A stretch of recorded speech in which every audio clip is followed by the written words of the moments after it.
buksan natin yung Bible natin sa 1 Peter. Okay? Buksan natin.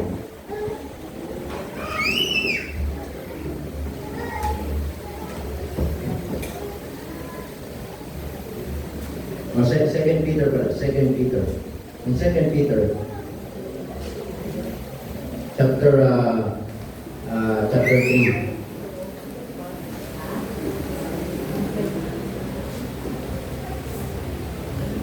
Second Peter chapter 3. Sige po, nandiyan na kayo. In verse 18. In verse 18. Second Peter chapter 3, verse 18.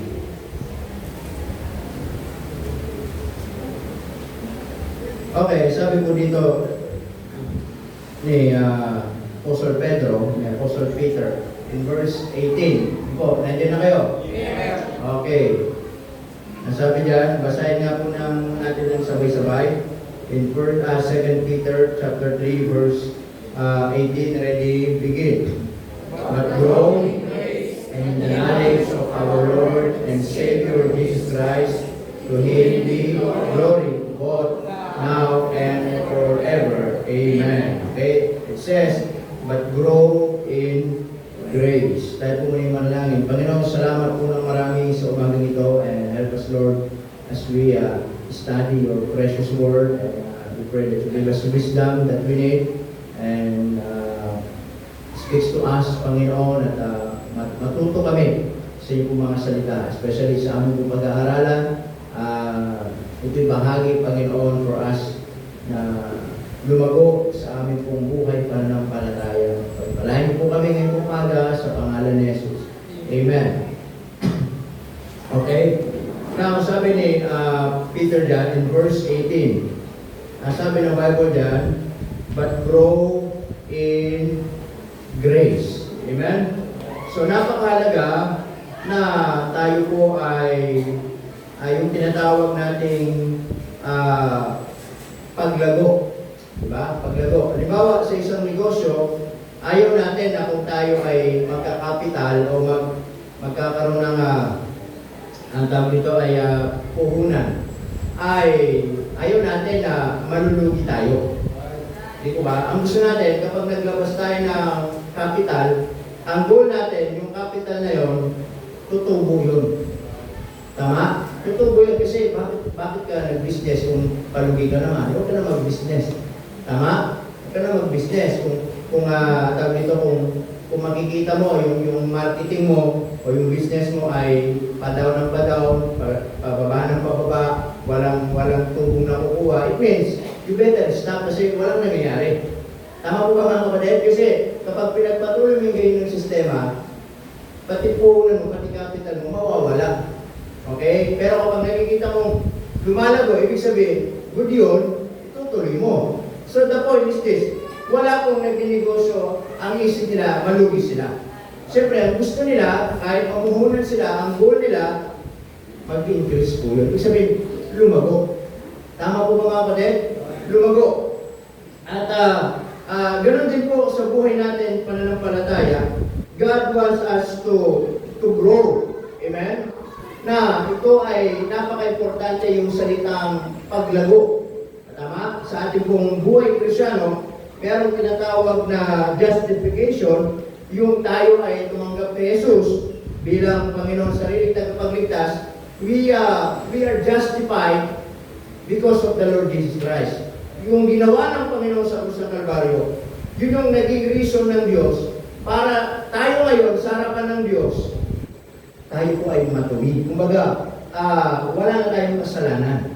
Amen? The sentence is fully served or fully paid. Bayad na tayo kasi sa ginawa ng Panginoon. And hindi na po natatapos yung justification kasi nga po, if the purpose of God is tayo ay maligtas lang, then the question is this, bakit nandito pa tayo?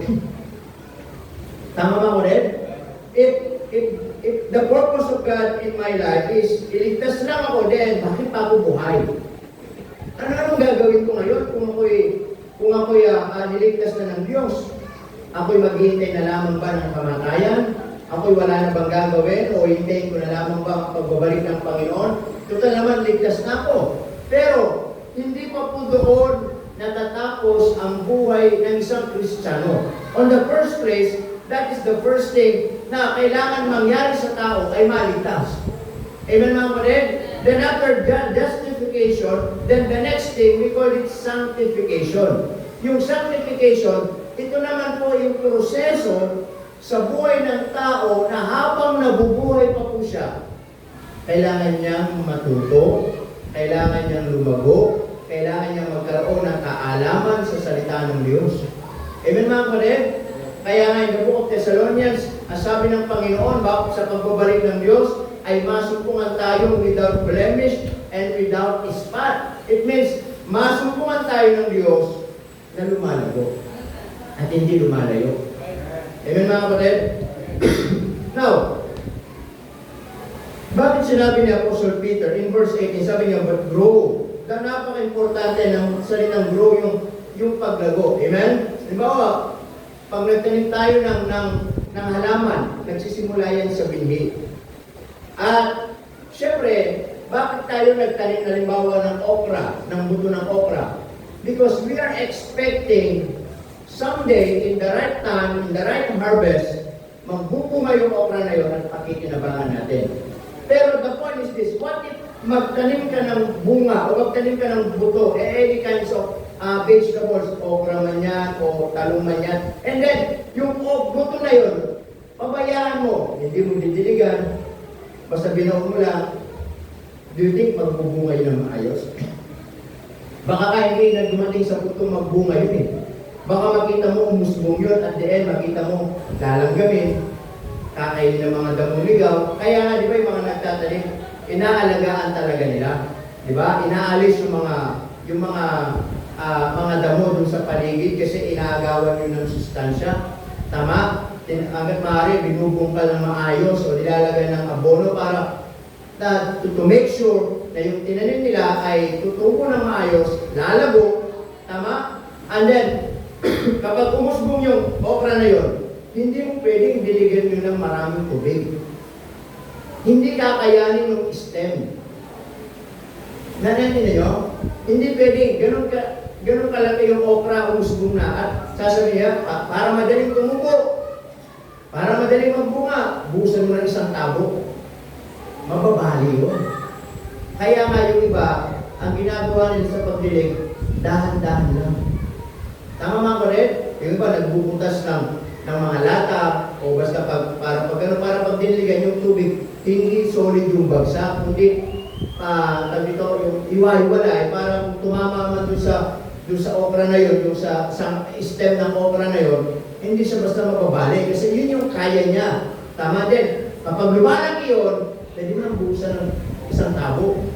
Bakit? Kasi kaya na niya. So the point is mga kapatid, ganon din po sa buhay natin. Tama? So napaka-importante nung paglago. Ang sabi ni Peter, bakit niya sinabing but grow in grace? Bakit ini-encourage tayong lumago? Okay? Bakit ini-encourage tayong lumago? Una na makikita natin, in chapter 2, ang sabi ng Bible din in verse 1, because of what? But there were false prophets. Bakit daw kailangan natin lumago? Bakit? But there were what? False prophets also among the people, even as there shall be false teachers. So yung mga false prophets na yun, meron pa mga false teachers. Ano sabi doon? Who privily shall bring them indamnable heresies, even denying the Lord that bought them, and bring upon themselves, ano sabi doon? Swift destruction. Tama? Yung kanilang pagtuturo ay klase ng pagtuturo na malilihis ka mula dun sa katotohanan. Na nandito ka na sa tama, but because you are listening, amen, dun sa mga false prophets or false teachers, And therefore, kung sabi doon, i-divert ka nila. At then, makita mo, yung sarili mo, wala ka na dun sa katotohanan. Yan ang trabaho nila. And then, and it's sad to say in verse 2, ano sabi doon? And some, ano sabi sa verse 2? And some, yun yung nakakalungkot, hindi niya sinabing, and few, or some, kundi sabi niya, and many. Kaya nga, ang sabi niya, at marami ang sumusunod sa kanilang pernicious ways, sa kanilang baluktod na lakad, by reason of whom the way of truth shall be evil spoken of. They are trying na baluktutin yung katotohanan. Yung mga kapatid, so yun yung one of the reasons why Apostle Peter na gusto tayong lumago. Because if we are not aware, mga kapatid, sa mga false prophets and false teachers, mapapalayo tayo sa katotohanan. Amen? And not only that, ang sabi ng Bible in verse 14, ang sabi sa verse 14, and having eyes full of adultery, and that cannot cease from sin, beguiling unstable souls, and heart that have exercised with covetous practices, curse children. Amen, mga kapatid? Which have forsaken the right way. Ayaw nila lumakad doon sa tamang lakad. So, hindi lang po mga false prophets, but also makikita natin dito kung bakit sinabi niyang grow in grace. Kasi ang mga tao, masama ng kasama. Tama? At nangyayari yan sa mundo natin. Ang sabi ng Bible doon, exercise with covetous practices. Amen, mga kapatid? Yan ang mga tao. Kanilang ipinapamuhay yung buhay na kasakiman. Amen? Kaya yan ang, yan ang nangyayari sa panahon natin ngayon. Ang mga tao ay because their heart is full of covetous, full of selfishness. Wala silang inisip sarili nila, kapakanan nila, at wala silang pakialam sa iba. Amen, mga kapatid? Di ba? Katulad ng issue ngayon sa Senado, di ba? Yung flood control project, mga ghost project, di ba? Yung mga tulay. Kaya pala yung mga tulay, may nagpapakitang multo. Mga ghost project pala yun. Yun pala yun, kaya nagkaroon ng mga multo sa tulay. Di ba? Di ba yun ang issue? Bakit? Isipin nyo, a lot of money, di ba? Inisip nila sa sarili nila. Di ba? Sinusugal. 5 milyon kagad ang pinakamababa. Di ba? Isipin nyo, wala silang konsensya na itong pera nito ay para sa mga tao, marami nagugutom, marami nangangailangan. Di ba, mga kapatid? Tapos sila namumuhay sa karangyaan, lahat ng uri ng sasakyan, pamahaling sasakyan. Tama, mga kapatid? Ibig sabihin, yan ang mga tao ngayon. Sama ng pasama. Amen? Kaya, ang sabi ng Bible, kaya kailangan natin lumago. And because of that, because of false prophets, and there were so many false teachers, and there were so many people that are living in covetousness, in sin. Ang sabi doon, mga kapatid, and that cannot cease from sin. Ayaw malis sa masama, sa kasalanan. Then, ang sabi ng Bible, in chapter 3, in verse 10, ang sabi dyan, but the day of the Lord. Amen? Sa araw ng paghuhukom, ang Panginoon ay babalik. Will come as a thief in the night, parang ikinumpara sa isang magnanakaw sa gabi. Walang magnanakaw na magpapaalam. Di po ba? Sasabihin, pupunta ako sa bahay niyo alas 9 yan. Yung cellphone mo, iwan mo lang dyan. Diba? At tawag ito, kukuhanin ko. Diba? O iwan mo lang yung pera mo dyan, ha? Yung susi, iwan mo dyan. Para pag natulog ka, alam ko saan kukuhanin. Walang ganon.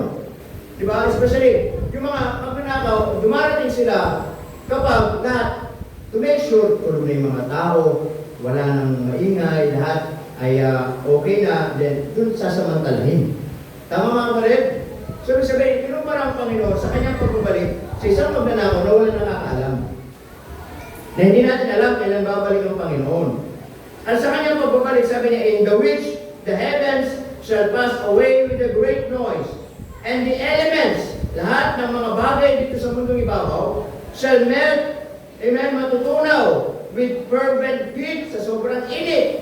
The earth also and the works that are therein shall be what? Burn up. Lahat ng mga bagay dito masusunog. Tama? So kailangan, kaya nga in-encourage tayo lumago, kasi darating ang araw, babalik ang Panginoon. Kaya ang punto dito, sa pagbabalik ng Panginoon, paano tayo masumpungan? Lumalago o lumalayo? Amen mga kapatid? So pag-aaralan natin ngayong umaga, a proper concept of spiritual growth. A proper concept of spiritual growth. Importante ang paglago. Number one, Christian must grow spiritually. Amen? Christian must grow spiritually. That is the purpose why God saved us. Why God saved you. Not only to go to heaven, pero kundi ikaw ay lumago din habang nabubuhay pa. Tama po ba mga kapatid? Lumago. Ang sabi ng Bible, mga kapatid, in Hebrews chapter 5 in verse 12. Okay, Christian must grow spiritually. Makikita natin, it is essential. Kailangan lumago ang isang Kristiyano. Kailangan lumago ang isang anak ng Diyos. Amen mga kapatid? Ang isang halamang hindi lumalaki, hindi lumalago, ang tawag doon, banso. Bonsai. Hindi po ba mga kapatid? Amen? Physically, di ba? Kung yung isang tao, di ba? Yung kanyang age is 28, 30, gano'n, pero yung kanyang katawan, di ba? Merong mga taong, merong tamang word eh. Hindi ko lang alam eh. Nakalimutan ko. Hindi sila dapat tawagin tunano. Okay? Merong tamang word doon, just in respect for them. Hindi na pwedeng dwarf. Hindi dwarf. Okay. Basta ganun. Okay. Tawag dito, yun daw tawag sa maliit na tsunami. Okay? Anyway, may tamang, pero yun yung tao, kung siya'y matanda na, pero yung physically status nila, stature nila, di ba minsan hindi magandang tingnan? Tama mga kapatid? The point is, ganun din sa buhay natin. Kailangan, ang isang Kristiyano, lumalago, hindi lang physical, but God is more concerned sa ating spiritual na pananampalataya. Ito ay essential. Ang sabi ng Bible in Hebrews chapter 5 verse 12, for when the time ye ought to be teachers. Ano sabi yan? Ye have need that one teach you again, which be the first principles of the oracles of God, and are become such as have need of milk, and not of strong meat. Amen mga kapatid? Sabi yan, for the time ye ought to be teachers. Bakit kailangan natin lumago? Because God is expecting us someday, ikaw naman yung magtuturo. Ikaw naman yung gagamitin ng Diyos. Ikaw naman yung, kung dati ikaw yung inaalalayan, ngayon ikaw na dapat yung umaalalay. Kung dati, ikaw yung mahina, ngayon dapat ikaw na yung malakas at nagpapalakas sa mga mahina. Amen mga kapatid? Kung dati ikaw yung iyakin, ngayon dapat hindi ka na iyakin, malakas ka na sa pananampalataya.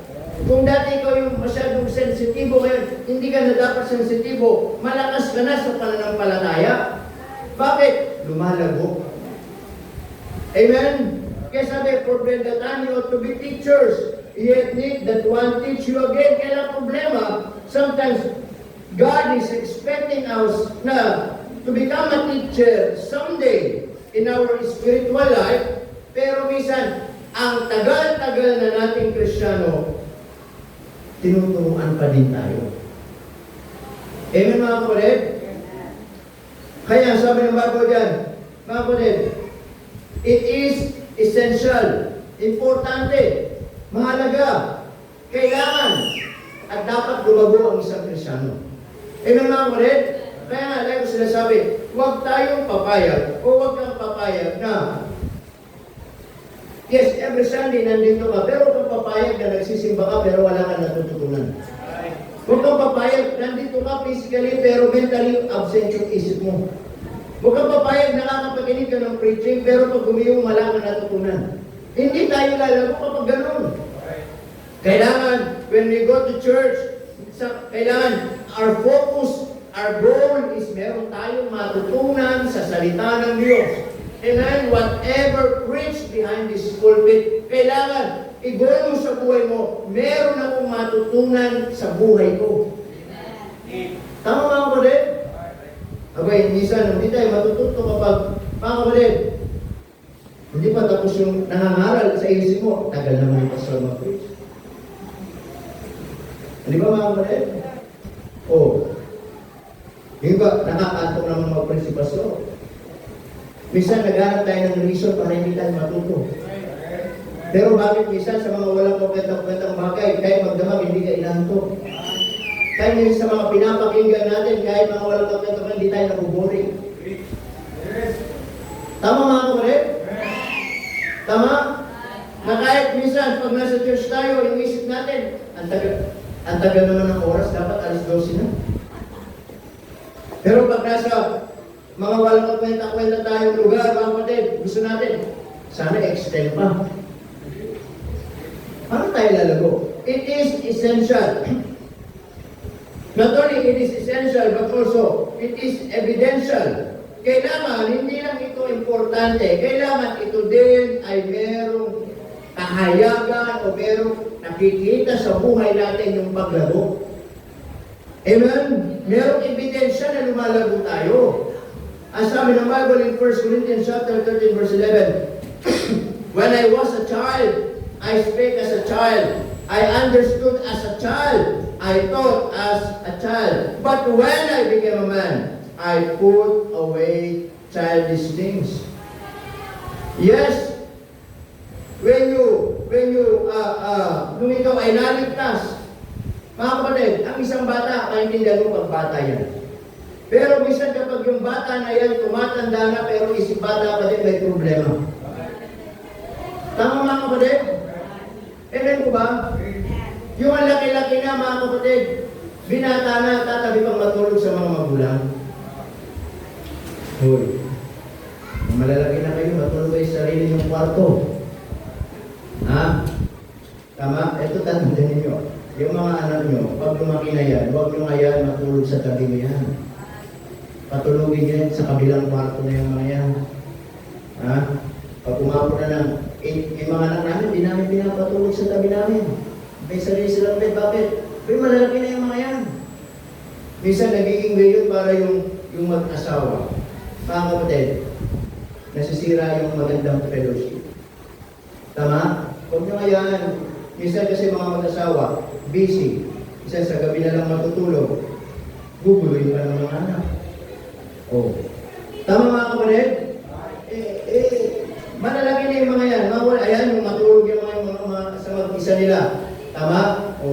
Matulog yung mga yan. Ang sabi ng Bible yan, when I was a child, so yung bata, then kapag lumalaki na yung mga yan, of course, sabi ng Bible yan, when I become a man, I put away childish things. Aalisin niya na, mga kapatid, yung mga ugaling bata. Bakit? Lumalago na kasi. Tama? Amen po mga kapatid? Pag bata, lagi nakasubo, lollipop. Maintindihan mo. Pero pag yung binata na, lagi pa rin nakasubo, lollipop. May kakaiba na yun. Ha? Tama? Dala-dalang lollipop, sup-sup-sup pa din. 15 years old na, may lollipop ang sup-sup-sup-sup. Tama? 20 years old na, may lollipop ang sup-sup-sup-sup. Pambihira yan. May kakaiba na yun. Ang sabi ng Bible naman ko rin, I put away childish things. So, evidential, kailangan, merong pagbabago. At yung pagbabago na yun, nakikita. Amen mga kapatid? Saan? His attitude. Sa kanyang ugali. Tama? So yung bata, pag nag-asal bata yan. Pero kailangan naman lumalaki yan, mag-aasal, matanda yan. Bakit? Matanda na siya. May mga kulit? So yung kanyang his attitude, his appearance, amen? Yung kanyang panlabas, kailangan nagbabago yan. So makikita nyo naman yung bata pag sa kanyang appearance, di ba? Yung mga bata. O, pag lumalaki yung mga yan, pag lalaki, di ba? Unti-unti, nagbabago yung boses, nagiging boses babae na. Diba? Nagbabago yung boses. Una, yung boses yung nagbabago sa kanila. Nagkakaroon ng Adam's apple, di ba? Nagbobot dati. Boses bata, pero ngayon, pag malaki na, nagboses ako, binata na. Hindi ko ba mga kapalit? O, meron din naman yung mga babae, merong nagbabago sa kanilang physical physical na appearance. Di ba? Dati, sipon-sipon, pero habang tumatagal, kita mo, nagkakaroon sila ng concern physically. Di ba? Tama, kita mo, tututo ng mag-make-up, natututo ng mag-ayos sa sarili. Tama? Natututo ng mag-mascara, matututo ng mag-eyebrow, di ba? Make-up, ano pa mga nilalagay sa mga mukha. Kaya, naniniwala ko walang mga dalaga dito, walang dala-dala mga blush on yung mga yan. Ha? Yung makaramdam lang medyo oily na yung pisngi, meron yan, pang-ano. Pag mga lalaki, walang gano'n.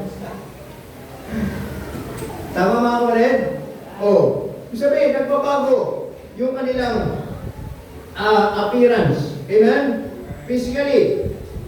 Now, not only yung kanilang appearance, but also yung kanilang assessment, the way they think. Okay? Kaya sabi ng Bible dyan, I thought as a child.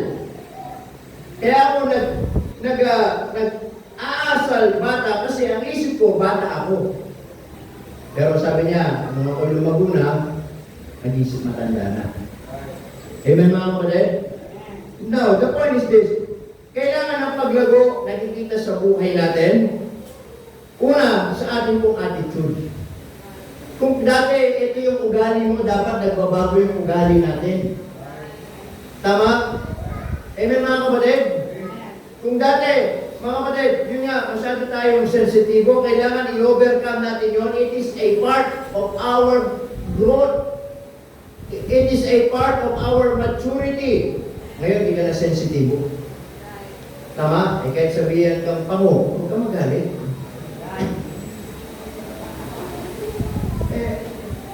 Tama mga kapatid? Ano lang sabihan kang matapos, pango ka naman talaga. Ha? Ano magagawa kung disappointed? Tama? And the point is this, kung dati, mga kapatid, dati ay sensitibo tayo, dati mahina tayo sa mga bagay-bagay, dapat lumalago tayo. Tama? Amen mga kapatid? Hindi habang buhay nandiyan si kapatid para alalayan ka. Minsan turuan mo yung sarili mo, alalayan yung sarili mo. Hindi habang buhay nandiyan si pastor, nandiyan ang mga kapatid para tulungan ka sa mga problema mo. Minsan kailangan mo rin tulungan ang sarili mo. It is a part of maturity. Amen mga kapatid? It is a part of maturity. Nung isang araw, ay, isang araw, gabi pa naman ay, yan yung sis na yan, nasunog yan, ako yan. Tapos dahil nag-ako yan, dahil yan, ako kasi contractor dito. Dahil nag-ako yan, wala pa yung power yun kasi ito, dito yung nakakonekta. Ay, kung chat ko kayo si Brother Vera, hindi si Brother Ernest din, baka may ideas. Buti lang yung mga YouTube lang. Nandun ko sa YouTube, paano gawin? Yung ginawasan, bumila ko mga materyales. Sabi ko, sigurado to, ako pa, garantisado to.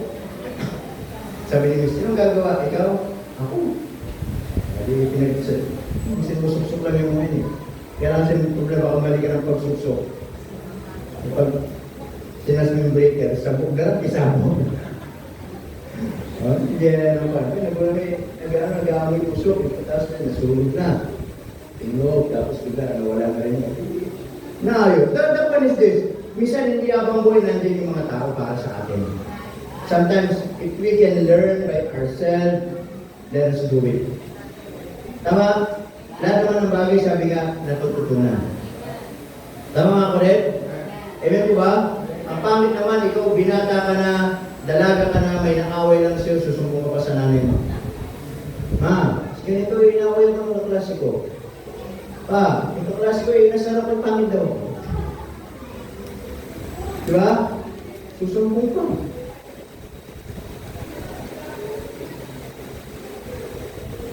Is attitude. Is appearance. Amen? Nasabi ng Bible dyan, ganoon din sa buhay natin. Yung ating appearance. Tama? Kasama yun sa paglago natin. Tama? Lahat ay, dito, ay dapat nakikita yung paglago. Amen mga kapatid? Oh, an example, the way we dress. Sometimes, before, hindi naman tayo nagbibihis ng ganito. Tama? Dati pag nagbihis tayo, bahala na. Pag nagbihis tayo, ay kung ano yung bihis natin. Pero step by step, especially when we go to church, natututunan natin how we dress properly. Tama mga kapatid? Natututunan natin how we dress, mga kapatid, modesty and godly. Tama? Not only that, it's assessment, the way we think. Amen? Now, it's not only it is evidential, but also it is experiential. Ang sabi ng Bible, in Hebrews chapter 5 verse 12, yung binasa natin, for the time you ought to be teachers. You have need that one teach you again. Which be the first principles of the oracles of God, and are become as such at need of milk and not of strong meat. It is experiential. Ibig sabihin po, ang paglago, ito ay araw-araw na experience natin sa buhay natin. As I said, mga kapatid, if you want to grow, do not just depend your maturity or your spiritual growth every Sunday. Hindi ko naman sinasabing huwag na kayo mag-church. Pero kung sinasabi ninyo na ang paglogo ay tuwing Sunday lang nakadepende, mali po mga kapatid. Amen? Hindi tayo lalago kapag ganun yung mindset natin. Pag Sunday, magbibihis na naman ako. Pag Sunday, magdadala na naman ako ng Bible. Pag Sunday, aawit na naman ako. Pag Sunday, makikinig na naman ako ng preaching. Yes, marami tayo matutunan. Pero pagdating ng Monday, wala na naman. Amen mga kapatid? Tama ko ba? Listen to this. I can help you. I can feed you every Sunday. That's my job as a pastor. But Monday to Saturday, it is your responsibility to feed yourselves. Tama?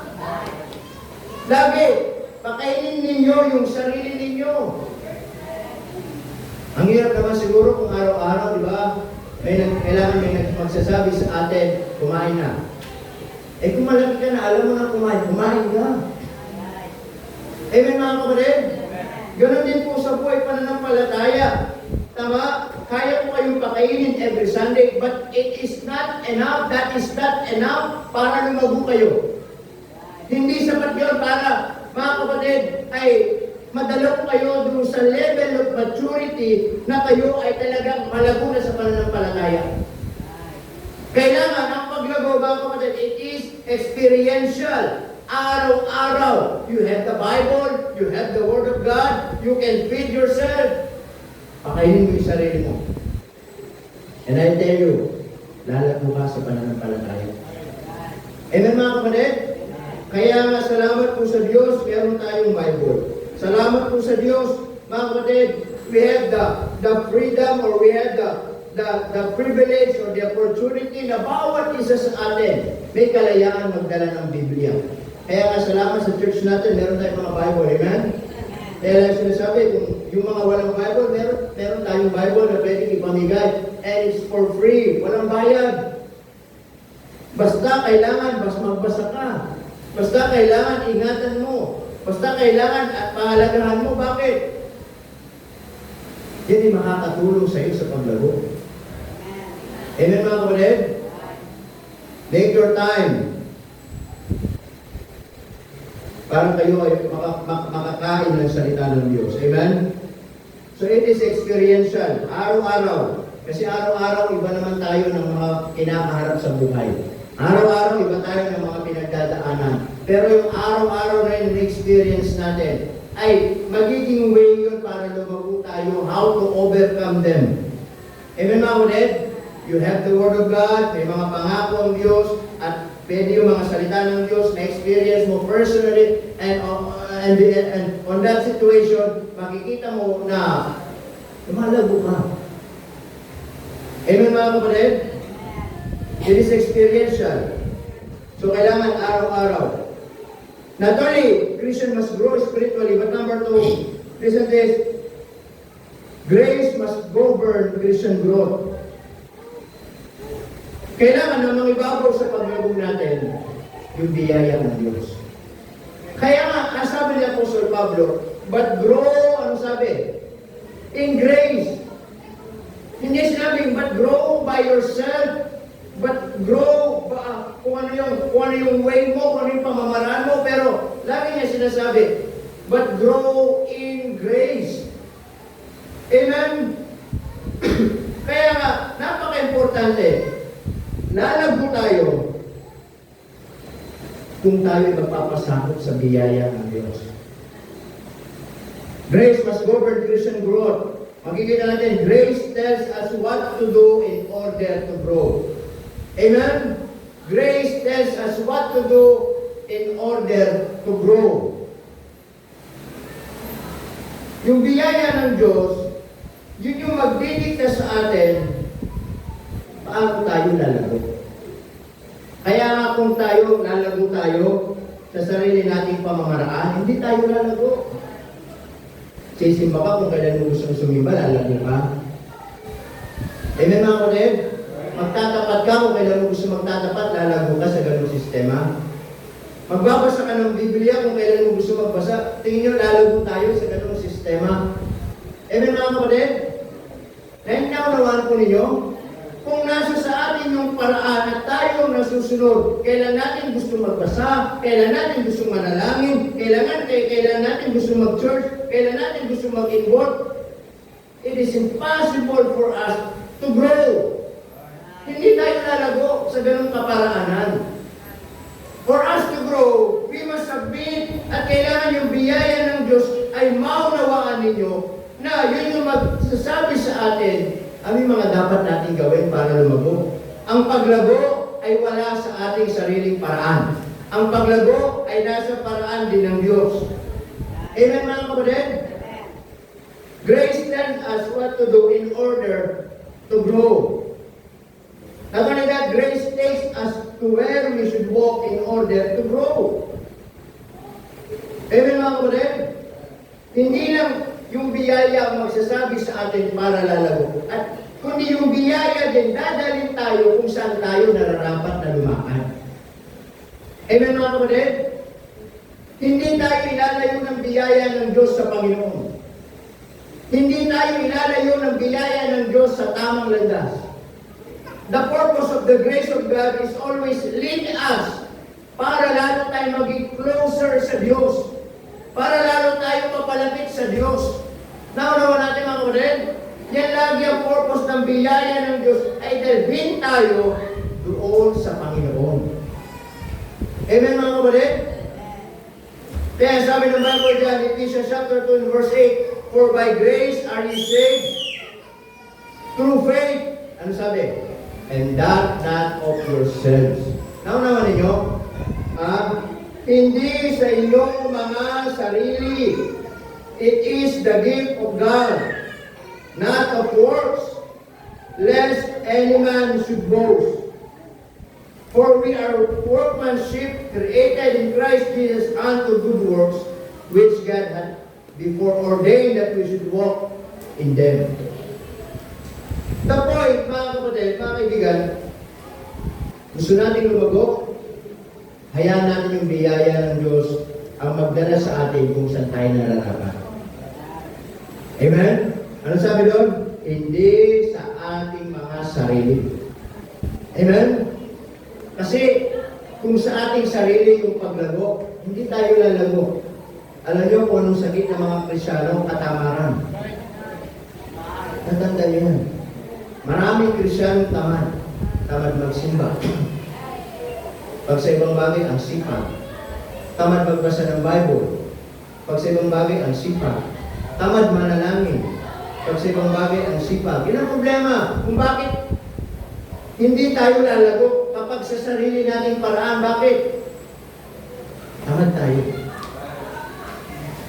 Amen mga kapatid? Minsan yun yung mahirap unawain talaga. Yung pagdating sa Panginoon, kinatatamaran. Pero pagdating sa mga bagay ng mundo, na isang kahit walang kabulon, ang sipag.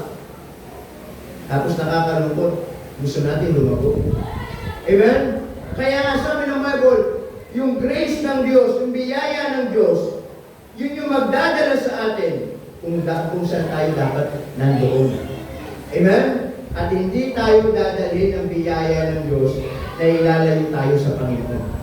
Lagi para mapalapit sa Panginoon. Amen? And not only that, grace also teaches us what to avoid in order to grow. Tuturuan tayo ng biyaya ng Diyos. Ano yung mga bagay na hindi dapat natin gawin para lumago tayo? Amen mga kapatid? Naunawan po natin. Sabi ng Bible,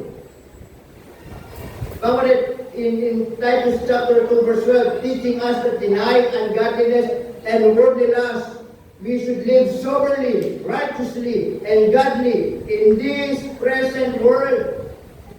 Yan yung gagawin din yung tinuturo ng biyaya ng Diyos sa atin. Ilalayo tayo doon sa ungodliness at doon sa worldliness. At dadalhin tayo doon sa buhay na soberly, righteously, and godly saan daw in this present world. Dahil itong mundong ito, pasama ng pasama. Amen mga kapatid? If we will allow this world to teach us, wala tayong matututunan. Amen mga kapatid? Ang mundong ito ay tuturo niya sa atin, lumayo tayo sa Panginoon. Ang mundong ito ay tuturo niya sa atin, mawalan tayo ng panahon para sa Diyos. Ang mundong ito ay tuturo niya sa atin, paano mamuhay sa kasalanan. Pero ang biyaya ng Diyos, ituturo niya sa atin kung ano yung mga bagay na hindi dapat natin ipamuhay. Amen mga kapatid? Listen to me. Walang Kristiyanong lumalago na nabubuhay sa kasalanan. Walang Kristiyanong lumalago sa pananampalataya na namumuhay po sa mali.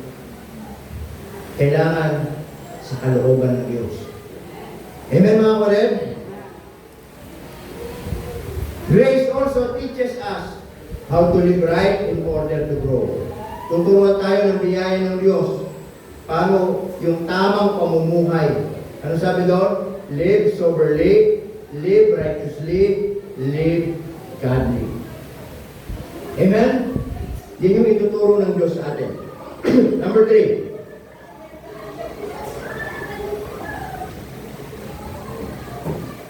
This growth, makikita ko natin, is gradual. Okay? This growth is gradual. Alam nyo, wala naman pong Kristiyano. Nung naligtas, instant, yes, salvation is instant. Listen to me very carefully. When you accept the Lord Jesus Christ, then salvation follows. Susunod yung kaligtasan. Automatic, nandiyan na yan. Salvation instant. Tumanggap ka ngayon din, ligtas ka na. Tumanggap ka ngayon kay Kristo bilang unang tagapagligtas, ngayon din, may buhay na walang hanggang ka na.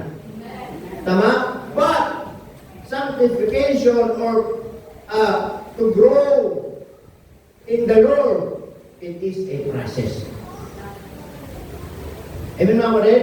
Kaya nga, ito yung challenge ngayon sa buhay ng Kristiyano. Yung i-overcome, ano yung mga dating buhay natin na nakasanayan natin. Hindi naman po yan. Nung naligtas ka, manginginom ka, automatic hindi ka na lasinggero. Tama mga kapatid? Nung naligtas ka, mga kapatid, sa bungero ka, automatic hindi ka na sa bungero. Minsan, yan yung challenge ngayon. Yan yung mga bagay na talagang ikaw ay hindi ng biyaya ng Diyos na itong mga bagay na itong nakasanayan mo ay ma-overcome mo. May tanggal mo unti-unti. Maalis mo step by step. Amen mga kapatid? Tama po ba? Kung dati nakakaisang basuka, susunod, 5 piraso na lang. 2 na lang, 1 na lang. Susunod, tansan na lang. Hanggang wala na. Pero, the secret, mga kapatid, for us to overcome those things na nakasanayan natin, kailangan lumago tayo. Kasi kapag hindi natin hinayaan na lumago tayo sa pananampalataya, hindi natin ma-overcome yung mga bagay na yun. Amen mga kapatid? Ang mangyayari lang, we are Christian, we are saved, pero nabubuhay pa rin sa mga dating gawain. Yan ang mangyayari. Pero kapag nakasanayan natin na i-overcome yung mga yun through the help of the Spirit of God, through the help of the Word of God, unti-unti, gradually, ibig sabihin, unti-unti, kailangan mag-buong tayo sa sarili natin. Amen mga kapatid? Kung dati nakaka-10 bote, kailangan mag-buong ka, Panginoon, tulungan mo. Gusto kong lumago, gusto kong matuto, gusto kong lumago sa pananampalataya. Alam ko, hindi ito madali, pero I believe step by step, little by little, at the end makita ko, hindi ko na ginagawa. And there is a process. Paano yun? Magbasa ng Bible. Magtiwala sa Panginoon. Allow the Spirit of God mangusap sa atin, magpasako, magsimba. Yun yung mga basic things para makatulong sa atin sa paglago. Amen mga kapatid? Paano ma-overcome yung pag-inom ng alak hindi ka nagbabasa ng Bible? Paano ma-overcome? Hindi ka nagsisimba. Kailangan, for them to overcome, magpasakot ka ng mga proseso ng Diyos. Amen po ba mga kapatid? So this growth is gradual, hindi madalian, hindi instant, it is a process, but our goal mga kapatid, at the end, kailangan mawala yung mga bagay nyo. Amen? Kung dati bote, dapat Bible na hawak mo. Tama po ba mga kapatid? Kung dati sigarilyo, ba dapat hindi na sigarilyo. Basura na. Hindi. Dati, sigarilyo dapat Bible na. Tama mga kapatid? So the change of spiritual food. Amen? The change of spiritual food. Saan? From milk to meat. Ang lumalago, hindi dapat lagi gatas. Tama mga kapatid? Oh. Tingin yung isang bata dito, lagi lang puro gatas pa. Ngayon hindi na, di ba? Ha? Hindi na gatas. Karne na. Tuyo na. Dapat lang, di ba? Malaki eh. Di ba? Oh, kasi hindi nakakatulong. Di ba? Oh. Kasi sabi bang nasanay sa gatas, hindi tumitibay yung ngipin. Nasira, bakit? Walang matitigas kasing nangunguya. Tama? So, the change of spiritual food, ganoon tayo dati, milk. Pero hindi kalooban ng Diyos na tumatagal tayo sa simbahan, tumatagal tayo sa church, puro na lang gusto mong ipakain sa'yo yung mga gusto mong mapakinggan. Yung mga masasarap lang sa tenga. Yung mga magagandang sa sounds. Pero pag pinakain ng meat, ayaw mo. Paano tayo lalaki pag gano'n? Amen mga kapatid? Ang tamang pagkain, mga kapatid, yes, step by step. Mula nung ikinaligtas, of course, normally, gatas, normally, basic food, pero along the journey, habang tumatagal ka sa pananampalataya, kailangan, kaya mo nang kainin yung mga minsan matitigas na pagkain. Ano yun? Minsan yung mga heart preaching. Tama?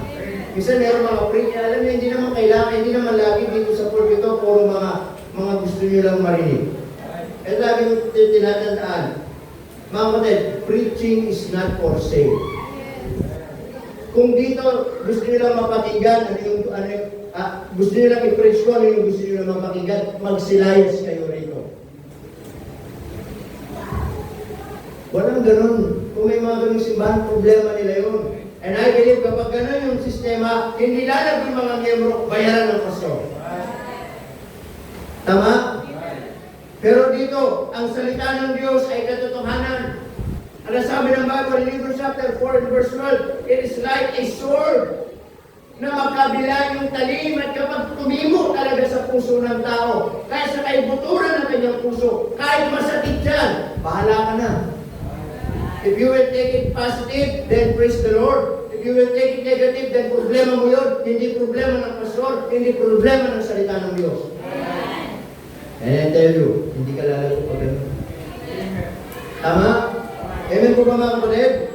Kaya in our church, mga kapatid, hindi dito binabayaran ang salita ng Diyos. Walang pumupunta sa akin, pastor. Ito po yung pipreach yung bukas. Ayaw kong marinig yung kasalanan. Ayaw kong marinig yung immorality. Ayaw kong marinig yung masamang pangangaral. Presyuhan nyo na lang, pastor. Siguro kung isang million yan, pwede. Hindi, walang ganun mga kapatid. Hindi tayo ganun dito. Amen mga kapatid? Hindi tayo bayaran dito. Hindi binabayaran ng pangangaral. Paano tayo lalago kapag ang gusto nating marinig ay parang mga gatas lang? Kailangan change food from milk to meat. Amen? Kaya kung minsan tinatamaan kayo, tanggapin yung positibo, ikalalago ninyo. Amen? Kaya nga kung minsan meron pangangaral, para sa inyo, i-take ninyong positibo, makakatulong sa inyo. Amen mga kapatid? The change of spiritual food from milk to meat, it describes the gradual process of our growth. Unti-unti. Amen mga kapatid? Kung dati natitisod ka, dapat ngayon hindi ka na natitisod. Kung dati, mga kapatid ay lagi mo inisip, ikaw na lang speaker, ikaw yung laging tinatamaan ng preaching, dapat lagi ka magpasalamat kung tinatamaan ka ng preaching. Alam mo, mahirap yung wala nang pakiramdam yung puso. Alam niyo kung ano yung mahirap?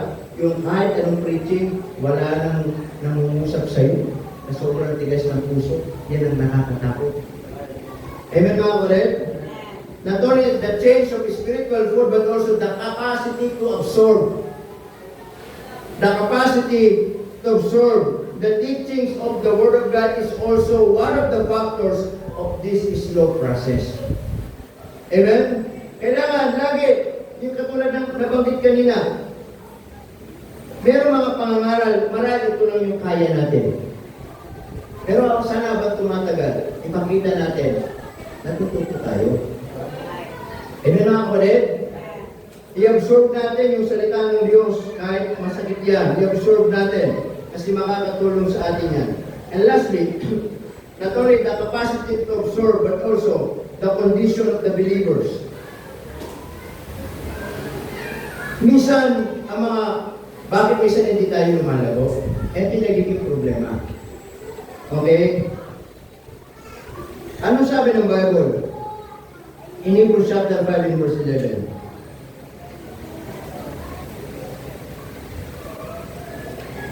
Ano sabi? Hebrews chapter 5 verse 11.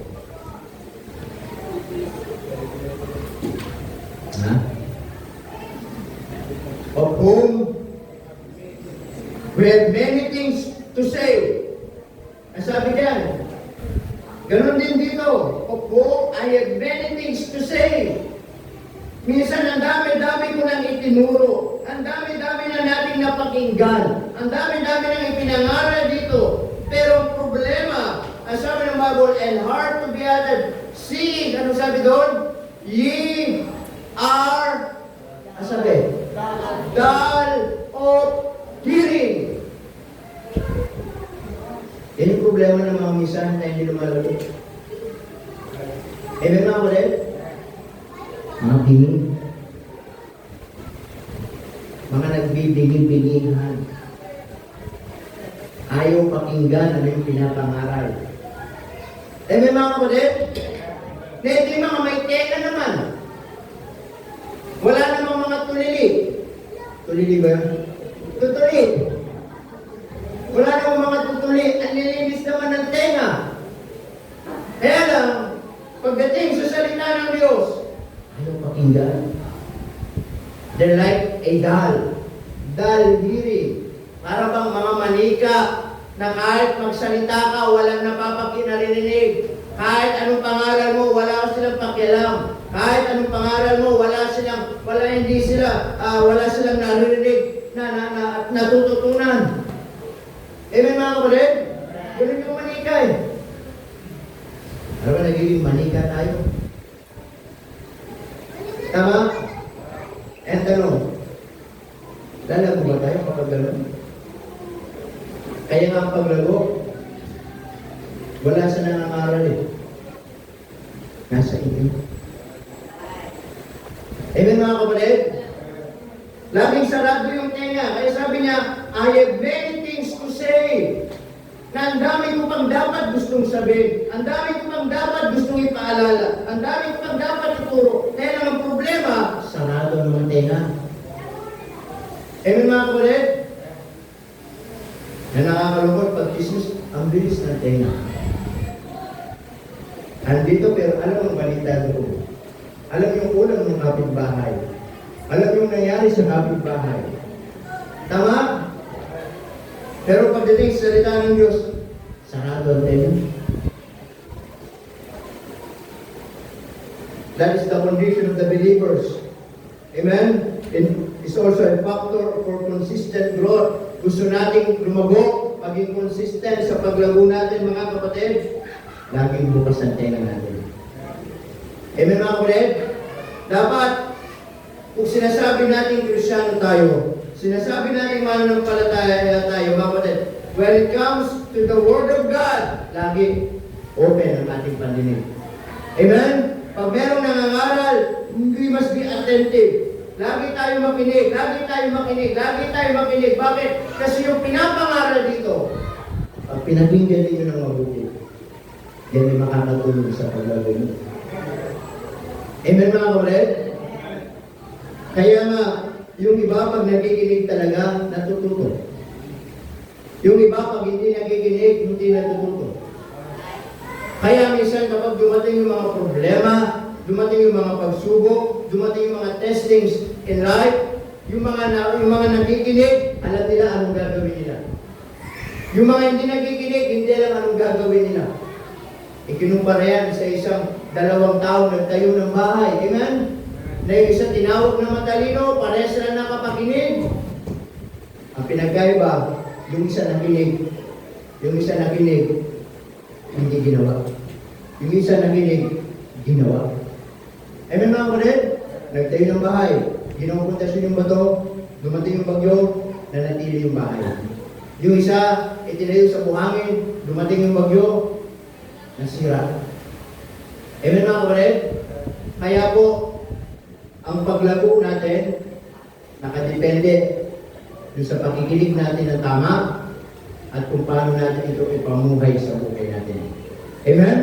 At ang hindi natin paglago at pagkasira ng buhay Kristiyano natin, yung hindi natin pakikinig kahit may pandinig tayo at hindi natin tinutulungan ang sarili natin lumago sa buhay pananampalataya natin. Amen? Kaya po, ang mga kapatid, ang paglago, hindi nakadepende kung gaano na tayo katagal sa simbahan.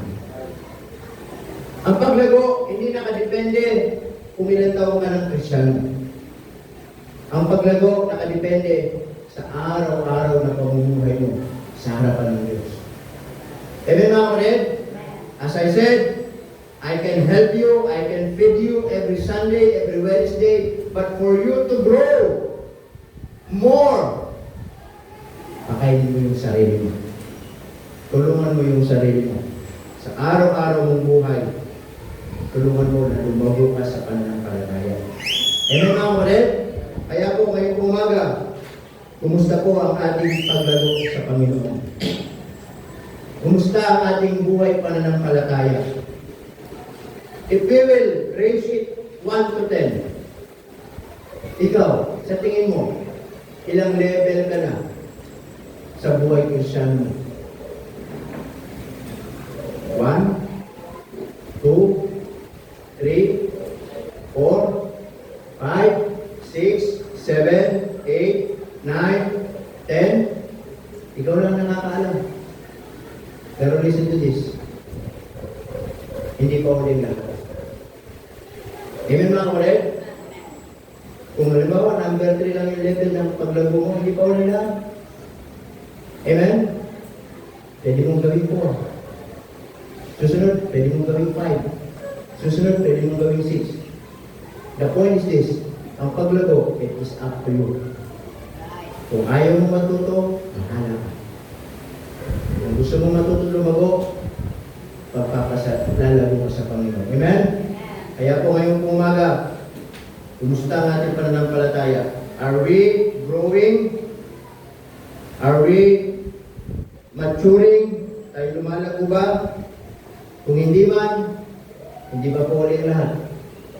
Lumago tayo sa Panginoon. Kaya kung lahat ay tumayo, tayo manalangin. Pray, dakilan namin Diyos na banal at makapangyarihan po sa lahat. Panginoon, maraming po salamat ngayong umaga. Salamat po sa inyong mga paalala. We thank you, Lord, for reminding us about paano kami lumago, Panginoon. At alam po, dakilan Diyos na hindi niyo po kalooban na kami po ay nandito sa church, tumatagal, nagsisimba. Pero sa sarili namin, hindi kami lumalago sa aming pong mga pananampalataya. Panginoon, tulungan niyo po kami. Tulungan niyo po kami pong mga anak. Meron man pong isa, dalawa na marahil hindi lumalago. Alam po, Panginoon, mabiyaya po kayo. Alam po, Panginoon, ay you're always willing to help us to grow.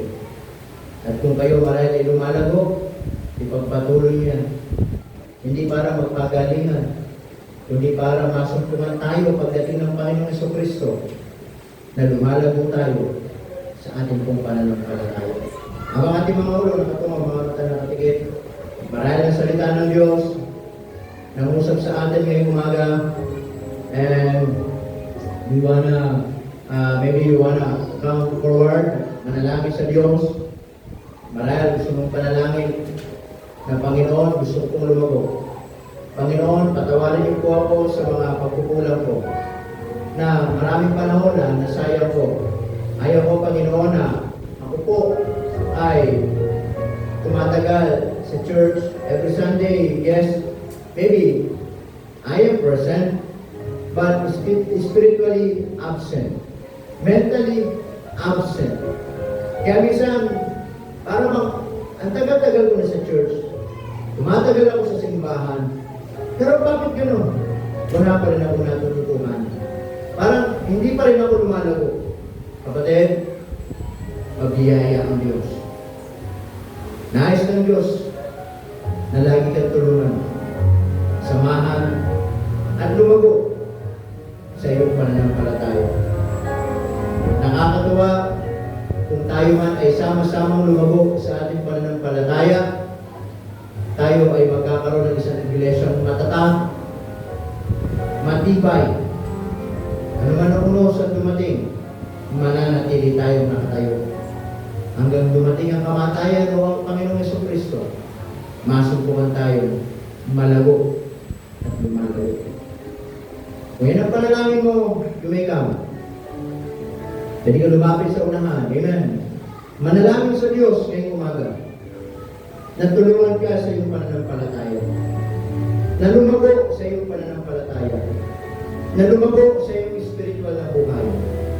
Na lumago kung paano ka lumalago bilang marahil isang estudyante, lumalago sa iyong physical, lumalago sa iyong negosyo, lumalago. Walang masama sa paglago.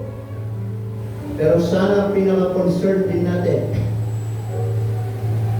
ay kasabay ng mga paglago ng mga bagay na meron tayo sa buhay, ay lumago tayo sa ating spiritual na buhay. Dahil kung meron pong mas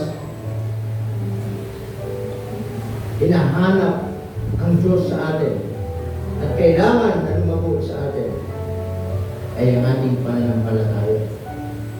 Sapagkat sa mundong ito, marami mga taong masasama, kasalanan, mga nagtuturo ng mali, mga pulang propeta. Sana ang goal natin lumago tayo. So that when we face this kind of people, hindi tayo madadala. Mananatili tayo sa biyaya ng Diyos. Panginoon, marami pong salamat sa umaga nito. Salamat po sa paalala niyo. Alam po, Panginoon, hindi po madali. But Lord, help us araw-araw, every day in our lives. Help us, Lord, to grow. Natulungan din namin ang sarili namin na lumago kami sa aming pong mga pananampalataya. Tulungan yung bawat isa sa aming pong mga buhay. Ang mundong ito walang makuha sa amin na kundi kami pa manatiling matatag, manatiling malakas, lumalago sa aming pong mga espiritual na buhay. Samahan nyo kami at pagpalain sa pangalan ni Jesus ang dumadala. Amen. Amen. Praise the Lord. Amen.